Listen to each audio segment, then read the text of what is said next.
Siz bilan Robin Sharma. Ushbu videolar seriyasi ham juda qiziqarli bo'ladi. Siz bunga qarshi bo'lishingiz mumkin, lekin men kuningizni qanday qilib ertaroq boshlashning 5 ta yo'li haqida gapirib beraman. Mening hayotimdagi asosiy maqsadim insonlarni boshqalarga o'xshamagan, o'ziga xos bo'lishlarga o'rgatishdan iborat. Men hayotda muvaffaqiyatli va yetakchi bo'lishning samarali strategiyasini bilaman.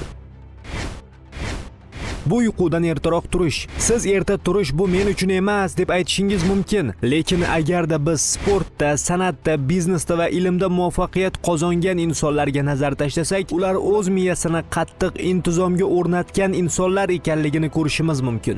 Erta turish bu nafaqat raqiblaringizga nisbatan erishgan yutug'ingiz, chunki siz ancha ishlar bajarib bo'lganingizda ular hali uxlab yotgan bo'ladi. Ikkinchidan esa bu siz o'zingizga inom qilgan hadya. Bu bilan siz o'zingizga ko'proq umr hadya qilgan bo'lasiz. Ben Franklin aytganidek, siz olamdan ko'z yumganingizda to'yib uxlash uchun yetarlicha vaqtingiz bo'ladi. Shuning uchun ertaroq turib, o'zingizga shaxsiy yetakchilikni rivojlantirish uchun 60 daqiqa vaqt ajratishingiz bu sizning tajribangiz va mashg'ulotingiz bo'ladi. Siz xuddi Beckham jahon darajasidagi futbolchi bo'lish uchun mashq qilganday shug'ullanasiz, yoki jahon miqyosida poygachi bo'lish uchun doimo mashq qiladigan Lewis Hamiltonga yoki jahonga tanilgan musiqachi bo'lishga intilgan Mozartga o'xshab, siz o'zingizga ertalabki soat 5 dan 6 gacha 1 soat vaqt ajratib o'z ustingizda ishlaysiz, shug'ullanasiz. Demak, men sizning e'tiboringizni jalb qilmoqchi bo'lgan g'oya bu: qanday qilib ertaroq turish mumkin? Buning uchun nima qilish kerak? Sizga bir nechta tez va foydali maslahat ulashmoqchiman.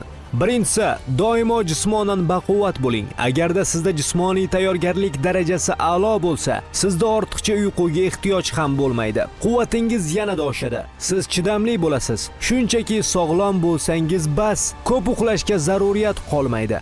Ikkinchisi bu massaj. Massaj bu ortiqcha vaqt yoki quvvatingiz sarflanishi emas, aslida bu o'z badaningizga qilgan sarmoyangiz. Nima uchun deysizmi?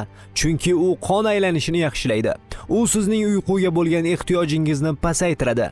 Massajni kamida 1 haftada 1 marta qilish lozim. Bu sizning mukammal bo'lishingiz yo'lida bir muhim qadam. Uchinchisi bu parhez. Kamroq ovqat iste'mol qiling va siz ko'proq quvvatga, kuchga ega bo'lasiz. Kechki soat 8 dan so'ng ovqatlanmang. Har 4 soatda ovqat tanovul qilishni odat qilib oling. Ozgina protein iste'mol qiling, ozgina uglevodlar. Eng asosiysi kamroq miqdorda ovqatlanish va parhezingizni yo'lga qo'yish. Shunda uyquga ham keragidan ortiq vaqt ajratmaysiz. Yana bir maslahat: ertalab ertaroq turib vaqtingizni kundalik yozish uchun sarflang.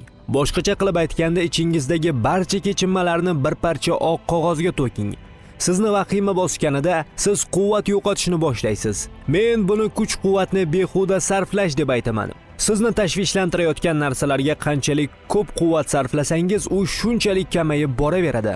Natijada uyquga bo'lgan ehtiyojingiz oshib boradi. Va 5-inchisi, siz shug'ullanayotgan ishni yaxshi ko'rishni o'rganing.